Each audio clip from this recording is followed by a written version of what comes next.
National legal service authority તેમજ ગુજરાત રાજ્ય કાનૂની સેવા સત્તામંડળની અનુસરમાં જિલ્લા કાનૂની સેવા સત્તામંડળ સુરતના અધ્યક્ષ અને માનની મુખ્ય જિલ્લા ન્યાયાધીશ શ્રી રાહુલ ત્રિવેદી સાહેબની માર્ગદર્શન અને દોરવણી મુજબ આજરોજ અહીં લાજપોર મધ્યસ્થ જેલ ખાતે કાનૂની સહાય હેલ્પ ડેસ્કનો શુભારંભ કરવા જઈ રહ્યા છીએ। આ હેલ્પ ડેસ્ક શરૂ કરવા પાછળનો મુખ્ય ઉદ્દેશ એ છે કે કેદીના પરિવારજનોને માહિતીના અભાવે જે ન્યાય મળવામાં વિલંબ થાય છે તે આ કેન્દ્રને કારણે નિવારી શકાશે।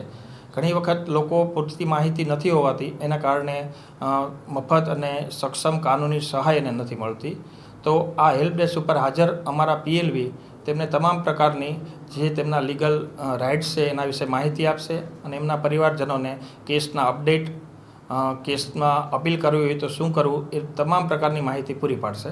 સર, કઈ કઈ જેલોમાં આ વ્યવસ્થા ચાલુ કરી છે અને ક્યાં બાકી છે? ગુજરાતમાં લગભગ બધી મધ્યસ્થ જેલોમાં આ કેન્દ્ર શરૂ કરવાનું છે। અત્યારે રાજકોટમાં એમ એક જગ્યાએ થયેલું છે અને સુરતમાં આપણે પણ શરૂ કરી રહ્યા છીએ। સર, કયા પ્રકારની માહિતીઓ આરોપીઓના સગાને આપવામાં આવશે?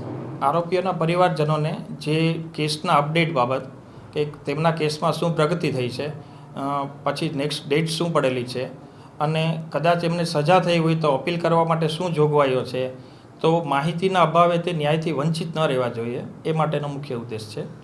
સાહેબ, જેલ પ્રશાસન અને કાનૂન સત્તામંડળ દ્વારા શું છે? બંનેના કોઓર્ડિનેશનથી આ હેલ્પ ડેસ્ક શરૂ કરી રહ્યા છીએ કે જ્યાં મુલાકાત સ્થળ છે, આનો મુખ્ય સૂત્ર જે છે કે મુલાકાત છે ન્યાય તક। એમ મુલાકાતીઓ એમને પોતાના પરિવારજનો કે જે કોઈ કાનૂની સહાયથી વંચિત રહેતા હોય તો જેલ પ્રશાસને જે મુલાકાત વ્યવસ્થા ગોઠવેલી છે એ જ જગ્યાએ આપણે આ હેલ્પ ડેસ્ક શરૂ કરીએ છીએ। સર, કેટલા લોકો હાજર રહેશે?